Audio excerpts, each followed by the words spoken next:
이제 수능이 문과 수능 된다라는 얘기를 했었잖아요. 네, 똑같은 수능 네네, 된다. 그렇죠. 그래서 이과 수학, 이과 과학 같은 경우는 수능 범위에서 이제 빠지잖아요.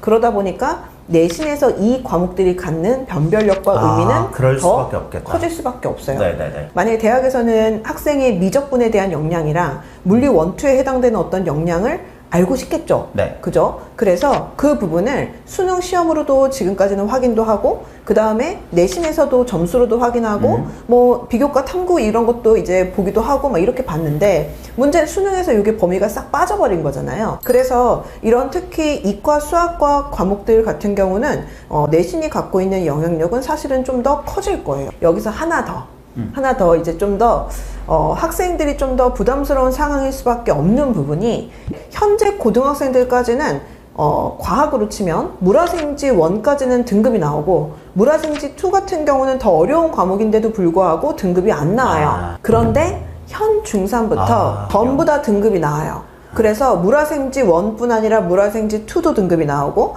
여기서 기하 같은 경우는 원래는 등급이 안 나오고 ABC로만 나왔어요, 성적이. 그래서 학생들이 기하에 대한 부담이 되게 적었거든요. 근데 현 중3부터는 기하도 등급이 나와요. 그러면 상대평가가 돼버리니까, 어차피 상대평가라는 거는 1등급을 받을 수 있는 학생들이 한정적으로 숫자가 정해져 있잖아요. 그러니까 고등학교에서 지금까지의 패턴과는 다르게 시험을 어렵게 낼 거예요. 왜? 등급을 갈라서 잘라줘야 되니까. 그럼 학생들 입장에서도 지금까지보다 훨씬 더 내신에서 난이도가 높을 거예요.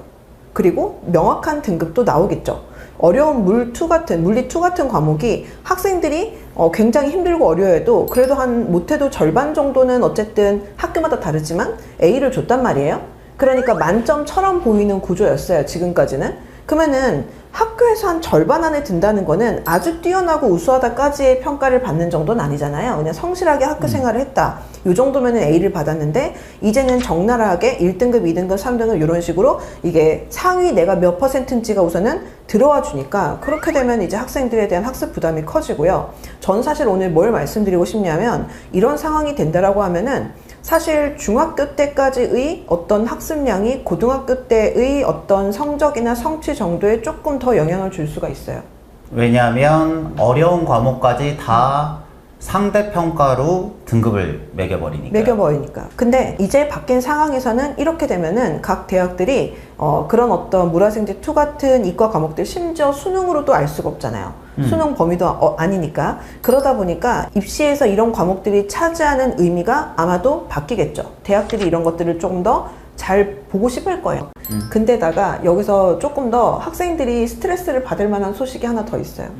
그 전문교과라고 해서, 네. 원래 기존에는 주로 특목자사고나 연과고에서 깔려있던, 예를 들어 뭐 일반 물리, 고급 수학, 이런 과목들, 대학교에서 배울 법한 과목들, 이런 과목들은 다 등급이 안 나오는 ABC 과목이었어요. 그쵸. 근데 그런 과목들도 등급이 나와요. 그래서 이런 부분들이 있다 보니까 학생들이 조금 더 중학교 때 좀 철저하게, 그리고 초등학교 때 또 마찬가지로 좀 더 철저하게 공부 습관을 잘 들이고 차곡차곡 좀 열심히 공부를 했으면 좋겠어요. 지금 현재도 수능만으로서의 변별이 애매해서 서울대나 고대처럼 생기부나 교과 점수를 반영하거나 2016 학년도의 연세대처럼 옅은 내신이나 생기부를 반영하는 형태의 수능 정시체제가 늘어나고 있는 것을 감안을 한다면, 학종형 또는 생기부가 포함된 정시 전형이 늘어날 수밖에 없는 거는 저희가 현재는 좀 감안하고 바라봐야 되는 부분이 아닌가라고 보셔야 될 것 같습니다. 다만 통합사회 통합과학에 지금 나온 예시문항을 보면 확실하게 교육과정 평가원이나 교육부가 의도하는 바가 있습니다. 여러 과목의 소재를 합친다. 통합사회 같은 경우라면 뭐 지리와 사회문화를 합치거나, 또는 뭐 윤리와 뭐 경제를 합치거나, 이런 형태로 여러 학문을 결합하는 문제가 많이 나온다. 예를 들어 하나만 조금 예를 들면, 통합사회 이제 1번 예시문항이다라고 보시면 될 것 같아요. 내용으로 보면 사우디아라비아가 나오죠. 이슬람교가 나옵니다. 세계 지리적인 기후, 그 다음에 이슬람교에 관련된 특징, 그 다음에 사회문화에서 나오는 문화 변동, 요게 지금 합쳐져 있는데, 근데 1, 2, 3, 4, 5번이 쉬웠다는 거예요. 제가 말씀드리고자 하는 건, 요 지도 하나만으로도 매우 어려운 내용들이 나올 수 있거든요. 근데 매우 좋은 자료임에도 불구하고 1, 2, 3, 4, 5번의 선지가 너무 제껴지는 게 쉬워. 그러다 보니까 이거 너무 쉬운 거 아니야 되냐라고 질에 걱정을 하시는 부분들은 있는데 자료는 비슷하더라도 선지의 난이도가 얼마큼 올라갈 것인가 이게 조금 관건이다라고 보여집니다. 요 문제 수준으로 나올 거다라고 그냥 판단하시면 안 되고요. 이러한 자료의 선지가 얼마나 이제 실제로 우리가 고1, 고2, 고3 때 모의고사를 보면서 어느 정도까지 변별력을 갖추는 선지로 바뀔 것인가 결국 문해력 싸움인 건데 그 부분이 우리가 계속 주목해야 될 포인트가 되지 않나라는 생각이 듭니다. 우리 교육부에서 제공한 자료를 보면 2022 개정 통합사회 교육과정은 사회과, 도덕과를 이루는 지리, 일반사회, 역사, 윤리 영역의 핵심 개념들을 구심점으로 해서 제 영역들의 유기적 결합을 기본적인 방향으로 개발되었고 특정 내용 영역에 치우치지 않도록 예시문항을 개발함으로써 통합사회 교육과정의 구성 체계와 성취 기준이 담고 있는 취지 및 내용들을 가능한 범위에서 고르게 반영하고자 하였다라는 취지에는 부합하는 문항들이었다라고 생각합니다. 자, 우리 통합과학도 기본적으로 거의 통합사회하고 핵심은 조금 비슷하다라고 보시면 됩니다. 우리 통합과학의 핵심을 보면 2022 개정 교육과정의 통합과학은 과학의 기본 개념을 익히고 과학탐구 능력과 태도를 길러 자연과 일상생활에서 접하는 현상을 과학적으로 이해하고 개인 및 사회 문제를 해결하고 참여, 실천하는 역량을 함양시키는 데 중점을 둔다라고 되어 있습니다. 실천하는 역량을 어떻게 문제를 구현해야 될지는 저는 아직까지는 약간 퀘스천 마크이기는 한데요. 이 부분이 실제로 문제로 구현됐다라고 지금 현재 예시문항으로 보기는 개인적으로 조금 어렵다라고는 보여지지만 이러한 의도대로 문제가 만들어졌다라고 보실 수 있는 자료들이라고 보시면 됩니다. 우리 예시문항 12번을 보면 그렇게 돼 있잖아요. 빅데이터를 활용한 연구에 특정 영역의 소재를 접목시켜 탐구한 결과를 그래프 등의 자료로 나타내고 이것을 해석할 수 있는지를 평가하는 것이 핵심 문항입니다. 다시 말해서 학교에서 배운 지식을 과학기술과 관련해 실제 맥락에 적용, 탐구하는 능력을 평가하는 문항이 요 예시문항이라고 볼 수 있습니다.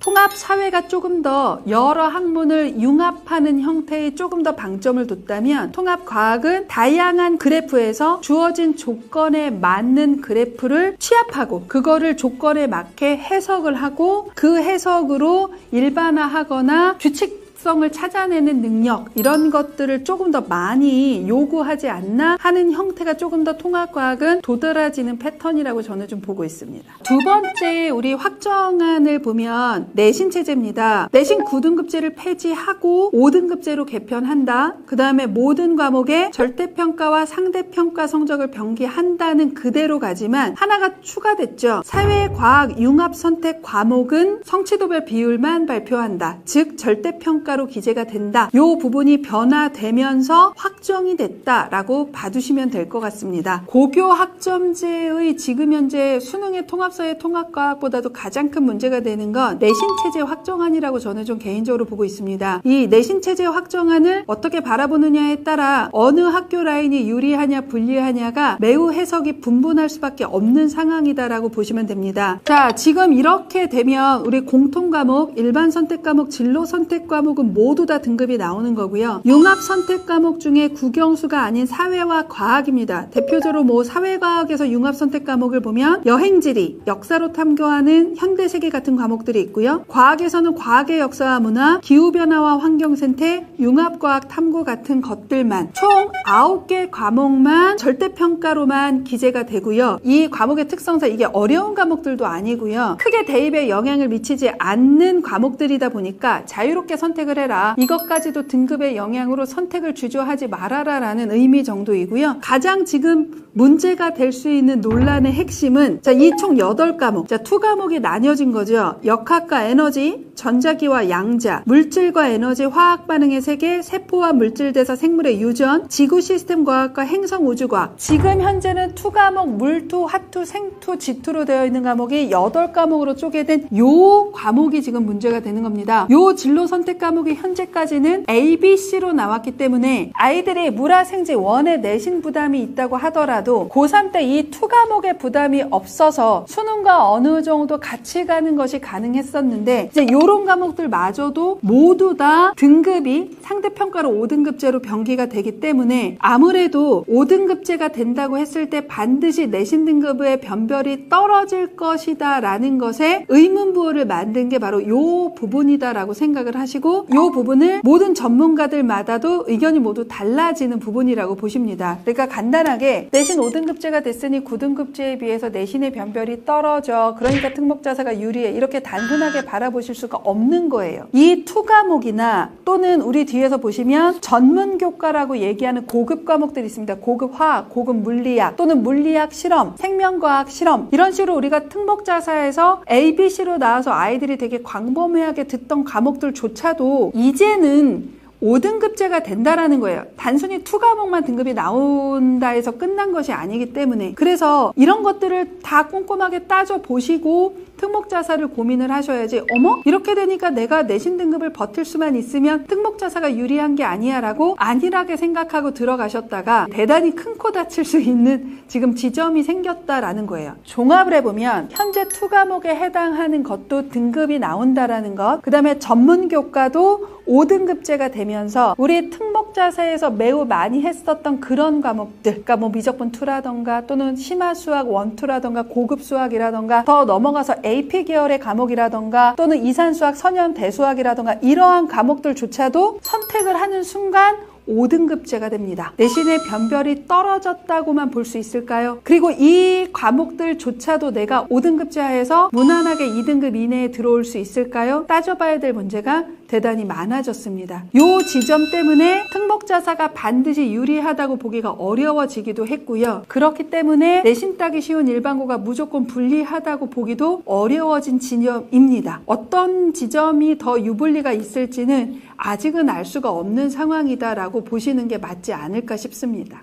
자, 그러면 이렇게 수능체제와 내신체제가 바뀌면서 대입전형도 당연히 변화가 불가피할 수밖에 없습니다. 대입전형의 변화는 지금 현재로서는 일단은 아주 쉽게 말씀드릴 수 있는 건 2024학년도하고 2027학년도에 있는 단순히 교과 100의 수능체제가 있고 없고 하는 형태의 교과전형은 지금보다 많이 줄어들 수밖에 없다라고 생각이 듭니다. 지역인재의학학은 여전히 유효하게 유지될 수 있을지도 모르겠지만 확실하게 서울의 주요 대학은 그거를 지금 현재체로 유지하기가 어렵습니다. 연대나 또는 서강대나 한양대나 중앙대처럼 교과 100에 수능 최저 빡 있는 전형, 그런 전형들은 그대로 지속하기는 어려울 수밖에 없고요. 어떤 형태로든 변별을 줄 수밖에 없는 구조가 됩니다. 일단 지금 현재 가장 많이 늘어나고 있는 건 생기부의 정성평가를 확대하는 안. 이것은 일단은 거의 기정사실로 받아들이셔도 되지 않을까 싶습니다. 일반고끼리의 학종 전형을 교과 전형으로 생각하시는 게 가장 합리적이지 않을까라고 저는 생각을 하고요. 수능 최저를 더 강화할 건지 생기부의 정성평가를 더 강화할 건지는 앞으로 나오는 2027학년도, 그 다음에 2028학년도의 대입 전형 계획을 통해서 저희가 확인을 할 수밖에 없다.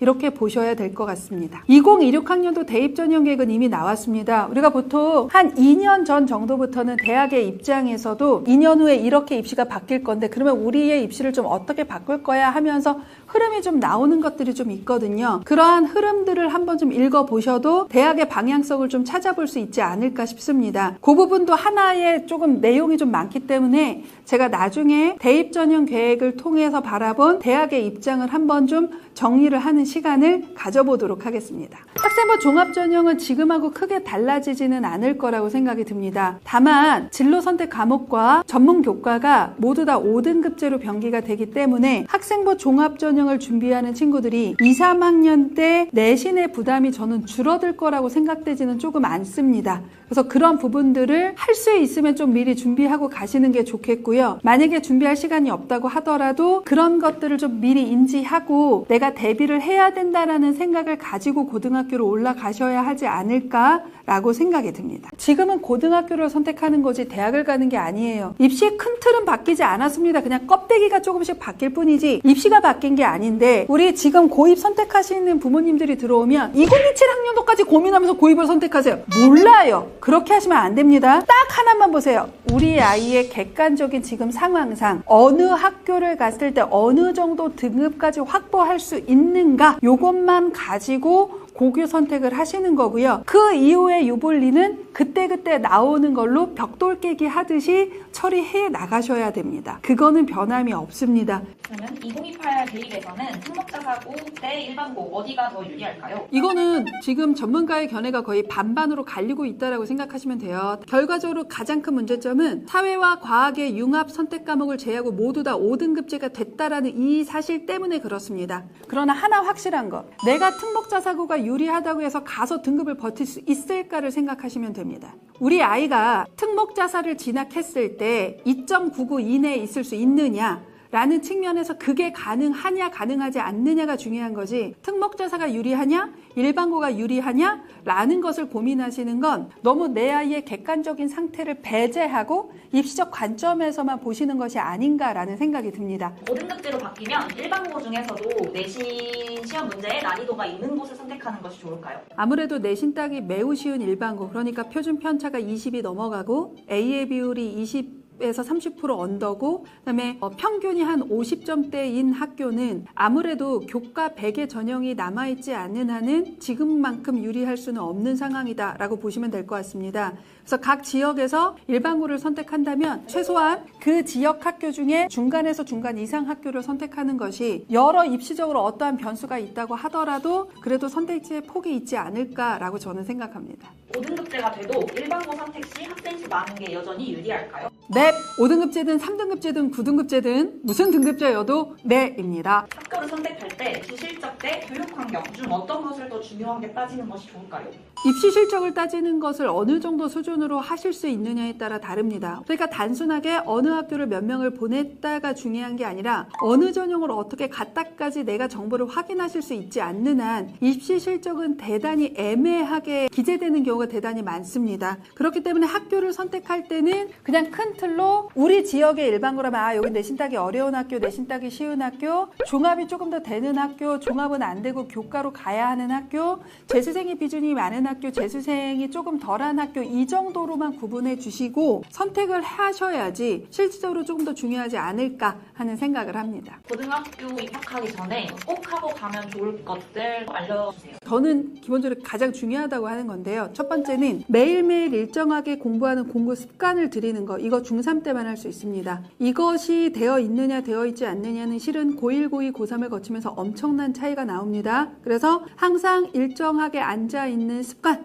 키우시는 게 저는 가장 1순위다라고 생각을 하고요. 두 번째는 선행을 많이 나가는 것보다 더 중요한 건 지금 현재 내가 공부하고 있는 걸 얼마나 스스로 개념화하거나 구조화하느냐를 확인하실 수 있으면 그걸 확인하시는 게 두 번째다라고 생각을 하십니다. 이미 수원수투 2바퀴 돌았는데도 불구하고 고1 6월 모의고사 보면 50점대 40점대 나오는 친구들 대단히 많습니다. 그 문제점이 무엇인지 그 원인을 찾으시고 그걸 해결하는 것도 지금 중3 때만 할 수 있는 매우 중요한 부분입니다. 선행의 양과 질, 그 다음에 이 아이가 어떻게 공부를 하는지 그러한 구조화나 개념화를 꼼꼼하게 따져보시는 것, 이 두 가지를 좀 먼저 점검해 주셨으면 좋겠다라는 말씀을 좀 드리고 싶습니다. 고등학교 입학 전에 진로를 정하고 가는 게 좋을까요? 하실 수 있으면요. 진로가 명확하면 확실히 안정적으로 생계부를 만드는 건 맞습니다. 다만 그렇지 않다고 해서 더 불리하진 않아요. 충분히 이것저것 고민해 보시고 나중에 결정하셔도 됩니다. 다만 내가 나중에 어떠한 진로를 가더라도 현재 내가 호기심을 갖고 있는 분야를 얼마나 깊이 구체적인 방법을 통해서 탐구하느냐, 이것만 갖춰져 있으면 나중에 어떤 학과를 가셔도 크게 문제가 없습니다. 1등급을 받으려면 일반고도 선행이 필수로 되어야 할까요? 제가 만나본 아이들의 경험치상 그거는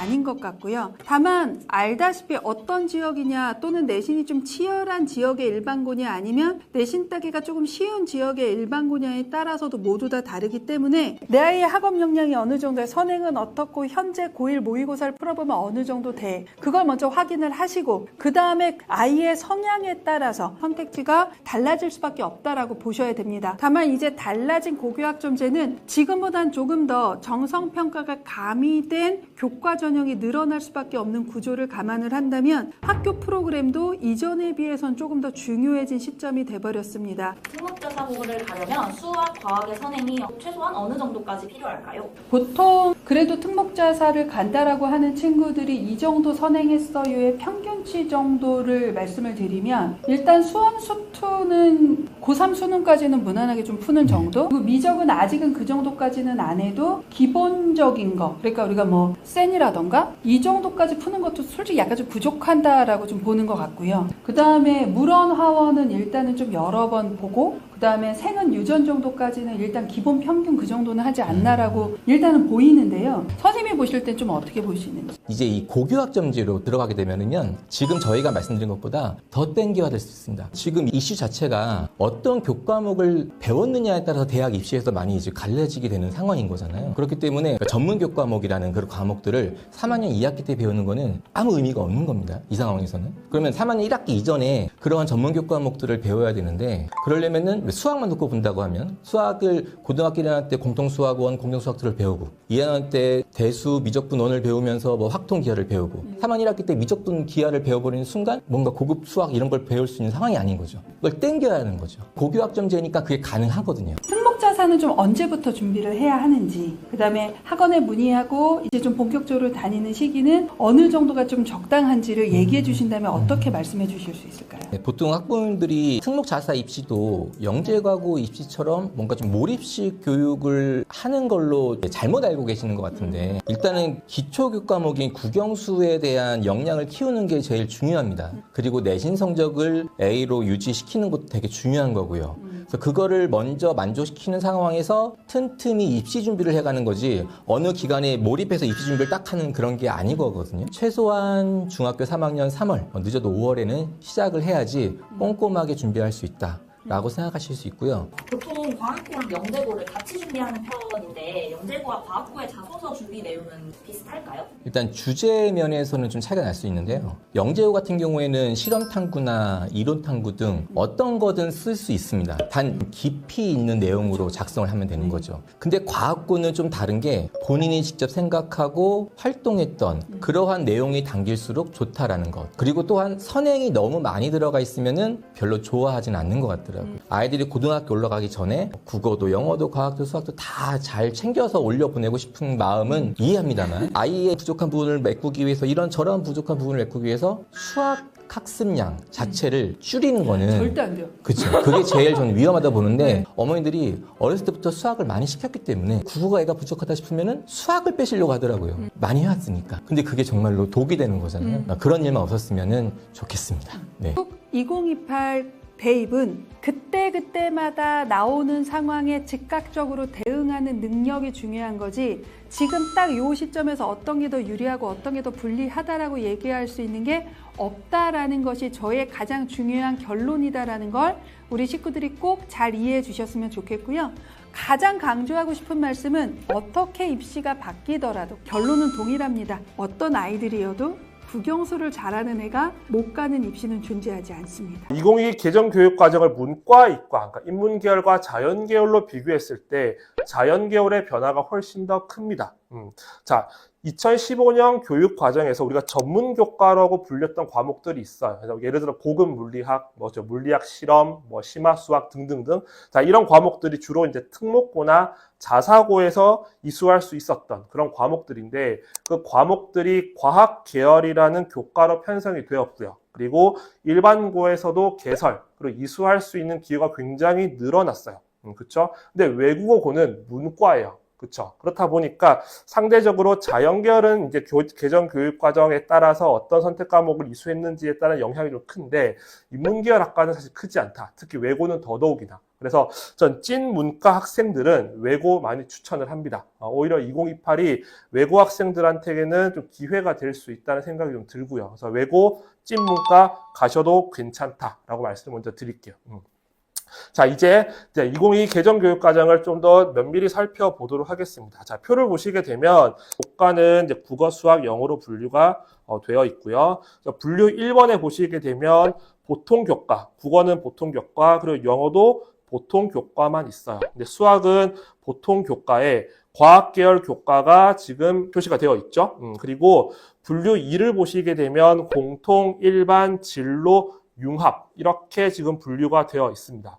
2022 개정교육과정 2028 입시에서 가장 큰 이슈는 결국은 5등급제로 변화가 되었을 때 이제 표기 방법이에요. 성취도를 어떻게 표기하는지가 이제 굉장히 이슈가 되고 있는데 국어, 영어, 수학은 분류 2에 표시되어 있는 공통, 일반, 진로, 융합 모두 등급이 표시가 됩니다. 그래서 1에서 5등급이 표시가 되고요. 성취도도 A부터 E까지 5단계로 모두 표시가 된다라고 보시면 돼요.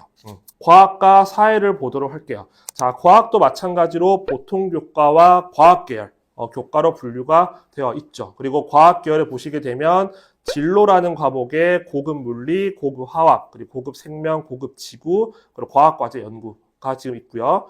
융합에서는 물화생지 관련된 실험 과목들이 지금 배치가 되어 있습니다. 그리고 보통 교과로 올라가셔서 진로 과목을 보시게 되면 총 8개 과목이 지금 나와 있어요. 자, 이 8개 과목은 2015 교육과정으로 이해하신다라고 하면 물리, 화학, 생명 2라는 과목을 2개로 쪼갰다라고 생각하시면 될 것 같아요. 역학과 에너지, 그리고 전자기와 양자는 물리에서 파생된 과목이고요. 그리고 물질과 에너지, 화학 반응의 세계는 화학에서, 그리고 세포의 물질 대사, 생물의 유전은 생명과학, 그리고 지구 시스템 과학과 행정 우주 과학은 지구과학에서 파생되었다라고 보시면 될 것 같아요.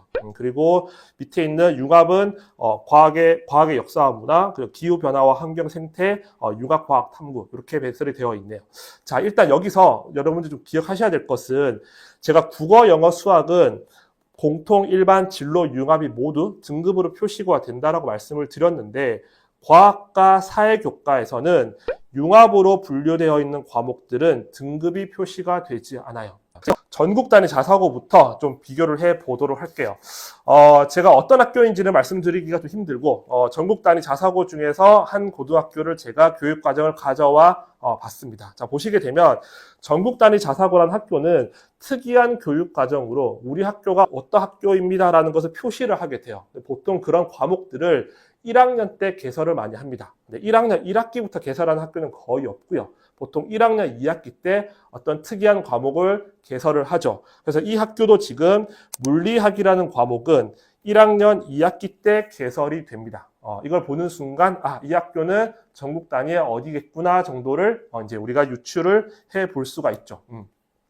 그리고 자사고의 경우는 총 이수학점을 좀 유연하게 좀 활용할 수가 있어요. 우리가 지금 174학점을 지금 최소 이수 학점으로 지금 규정을 하고 있는데 174학점이기 때문에 총 6학기를 우리가 학교를 다니죠. 그러면 한 학기당 총 29학점, 29학점을 이수를 하게 돼요. 근데 지금 보여지는 이 학교는 지금 174학점이 아니고 182학점으로 지금 증배를 시켜뒀어요. 그리고 거기에 더해서 예술, 그리고 기술과정, 정보, 교양, 교과에서 일부 학점을 축소를 했습니다. 그러니까 자사고는 그걸 할 수가 있어요. 그 축소했던 학점들을 수학과 과학, 교과, 이수 단위로 지금 늘렸어요. 그리고 과학 계열에 보시게 되면 진로에 있는 고급 물리나 고급 화학, 그리고 융합에 있는 각종 실험들을 개설을 하게 되는 거죠. 자, 이제 관점을 좀 바꾸어서 입시에서도 전국 단위 자사고, 그러니까 자사고가 여전히 유리한지 좀 살펴보도록 할게요. 보통 한 5% 이내, 전 단위 자사고에서 한 5% 이내에 본인이 속하게 되면 사실 우리가 메디컬을 넘어서서 뭐 서울에 있는 주요 메이저 의과대, 뭐 수도권 의과대도 충분히 경쟁력이 있다라고 저희가 판단을 합니다. 근데 이제 5등급제로 바뀌는 상황에서 그러면 1등급의 비율이 10%가 되는 거고요. 2등급의 비율이 이제 34%까지 늘어나게 되는데 그러면 2등급 정도를 받았을 때 여전히 자사고가 유리한지 한번 예상을 해볼게요. 자, 전국에는 전국 단위 자사고가 10개가 있습니다. 그리고 2024학년도 기준으로 약 2,394명, 2,400여 명 정도가 있고요. 광역 단위 자사고는 전국에 24개, 가 있어요. 그리고 대략적으로 인원이 7,350여 명 정도. 그럼 두 인원을 합치면 약 10,000여 명 정도가 돼요. 자사고 학생들이. 그러면 1등급의 비율이 10%까지니까 대략적으로 1,000명 정도가 1등급을 받게 될 것 같고요. 그리고 2등급의 비율이 34%니까 대략적으로 3,300명 정도가 될 것 같아요. 그런데 작년에 서울대 그리고 연세대 고려대 계열적 합병, 그리고 서강대, 성균관대, 한양대에서 학생부 종합전형으로 자사고 학생들이 합격한 비율이 약 17% 정도가 돼요. 870여 명 정도가 됩니다. 그리고 메디컬 종합 인원이 5%라고 가정을 한다면 약 487명. 그러면 즉 1,400여 명 정도까지는 메디컬부터 포함해서 서성한 정도까지 경쟁력이 있다라고 볼 수가 있는데, 말씀드렸지만 2등급의 인원이 약 3,300명까지 늘어나게 돼요. 그러면 나머지 한 2,000여 명 정도는 어떻게 될 것이냐라는 거죠. 그렇죠? 제가 판단했을 때 사실 2등급을 받았다고 해서 서강대, 성균관대, 한양대를 합격할 수 있다, 경쟁력이 충분하다라고 보긴 애매할 것 같습니다. 물론 같은 2등급이라고 하더라도 수학과 과학은 뭐 1등급, 몇 과목을 1등급을 받아서 이런 형태라고 한다면 충분히 경쟁력을 가질 수 있겠지만 균등하게 2등급이라든지 혹은 오히려 수학과 과학이 3등급으로 좀 떨어진다라고 한다면 이건 조금 좀 힘들지 않을까라는 생각을 좀 조심스럽게 해보고요. 자, 3등급 이하는 좀 확연히 좀 달라집니다. 지금 2028학년도에서 3등급은 올해까지 기준으로 봤을 때는 4등급 중반 구간이 돼요. 그렇다라고 하면 아마 학생들이 입학했을 때, 전단위 자사고로 입학했을 때 목표했던 대학과 실제 여러분들이 갈 수 있는 대학의 어떤 괴리가 좀 커지지 않을까라는 생각이 좀 들어요. 자, 다행스러운 점은 지금 제가 보여드린 이 전단위 자사고의 경우는 이제 3학년 1학기에 등급으로 산출되는 과목의 부담을 좀 줄이려고 노력을 좀 많이 한 것 같아요. 고민의 흔적이 보이거든요. 왜 그러냐면 지금 3학년 1학기 때 이수하게 될 과목이 진로 선택에서 국어, 화법과 언어, 그리고 영어는 영어 독해와 작문, 이 두 과목이에요. 근데 이 두 과목은 모두 수능과 연계가 되어 있는 과목이죠. 화법과 언어는 수능 과목이고요. 그리고 영어는 어차피 수능의 범위가 규정하기 어렵기 때문에 수능 대비가 될 것으로 보여져요. 그리고 금융과 경제생활, 사회교과에, 그리고 과학교과의 기후변화와 환경생태는 융합선택으로 등급으로 표시가 되지 않아요. 그러면 등급으로 표시되는 것은 진로선택의 고급 미적, 고급 물리, 고급 화학, 세 과목 정도죠. 그러니까 아마 학교에서 이제 수시가 아닌 정시를 대비하는 친구들까지 고려해서 3학년 1학기 때 등급으로 산출되는 과목의 수를 좀 줄이려는 그런 노력들을 좀 한 것이 보여진다라고 볼 수 있을 것 같아요. 그래서 전국 단위 자사고의 경우에는 이제 1등급 범위까지는 서성한까지 충분히 경쟁력을 가질 수 있을 것 같고, 2등급 범위 내에서는 이제 교과 성적의 어떤 강약점에 따라서 이제 서성한 정도 라인까지 충분히 경쟁력을 가지거나 아니면 좀 힘들지 않을까, 이런 예상을 좀 해볼 수 있을 것 같아요. 자, 이제 이어서 광역 단위 자사고로 좀 넘어가 보도록 하겠습니다. 지금 보여지는 이제 광역 단위 자사고가 이제 두 개를 제가 좀 보여드릴 거예요. 광역 단위 자사고도 마찬가지예요. 전국 단위 자사고처럼 교육 과정에서 우리 학교가 어떤 학교인지를 좀 표시할 수 있는 그런 교육 과정을 좀 설계를 한다. 그래서 지금 보는 자사고 A 학교의 경우에는 지금 1학년 2학기에 이 대수라는 과목을 개설을 하고 이수를 하게 만들었어요. 그리고 기본적으로 과학 계열에 있는 어떤 고급 물리학, 고급 화학, 그리고 수학에서 고급 대수, 이런 과목들을 좀 개설을 좀 하고 있죠. 근데 이제 그 광역 단위 자사고의 경우에는 이제 학교별로 교육과정 편차가 조금 있는 것 같아요. 지금 제가 보여드린 A 유형의 학교는 지금 과학 쪽으로 좀 힘을 많이 준 그런 학교로 지금 보여집니다. 그래서 고급 물리, 고급 화학, 과학과제 연구 포함해서 고급 생명, 고급 지구까지 다 개설이 되어 있어요. 자, 광역단위 자사고 B 유형의 학교는 과학교과에서는 노말하다, 평이하다 정도의 느낌이 있어요. 물리화학 이수할 수 있고요. 그리고 물리화학에서 파생된 역학과 에너지, 전자기와 양자, 그리고 물질과 에너지, 화학 반응의 세계, 이 네 과목을 이수를 좀 할 수 있고요. 자, 이 학교는 수학에 좀 힘을 많이 준 것 같아요. 그래서 고급 기하와 고급 미적분을 동시에 좀 이수를 할 수 있고요. 그리고 인공지능 수학까지. 그래서 여기는 수학에 좀 힘을 준 학교다라고 볼 수 있습니다. 있을 것 같아요. 그래서 광역단위 자사고 준비하는 친구들은 이 교육과정 한번 살펴보는 게 좀 좋을 것 같다는 말씀을 먼저 드리고, 자, 그리고 광역단위 자사고를 준비하는 친구들한테 좀 당부드리고 싶은 말씀은 조금 학업에 대해서 좀 각오 그리고 다짐을 좀 굳게 하셔야 될 것 같다라는 생각이 듭니다. 자, 광역단위 자사고를 좀 뜯어보게 되면 입시 결과에서 학교별 특징이 조금 있어요. 어떤 학교는 수시에 굉장히 강점을 보여주는 학교도 있고요. 어떤 학교는 수능으로 좋은 실적을 보여주는 학교도 있습니다. 그리고 수시와 수능의 실적이 비슷비슷한 학교들도 있어요. 근데 일반적으로 광역단위 자사고를 딱 지원한 친구들은 대개 시작은 수시로 시작을 합니다. 내가 수시로 서울대를 가야지, 수시로 연대 고대를 가야지 라고 생각을 하게 되는데 막상 입학을 하게 되면 높은 성취도를 받기가 쉽지 않아요. 그래서 2학년 1학기부터 이제 정시 파이터라고 하죠. 정시로 조금 이동을 하게 되는데 2027학년도까지는 이제 그게 가능했어요. 근데 2028은 조금 이야기가 다를 것 같아요. 왜 그러냐 하면 지금 수능에서도 학생부, 즉 교과 성적을 반영하는 대학들이 늘어나고 있죠. 자, 2028이 어떻게 될 거냐라고 조금 예상을, 좀 섣부른 예상이긴 하겠지만 예상을 해본다라고 하면 제가 볼 때 축소될 가능성은 크지 않을 것 같아. 오히려 상위권 대학은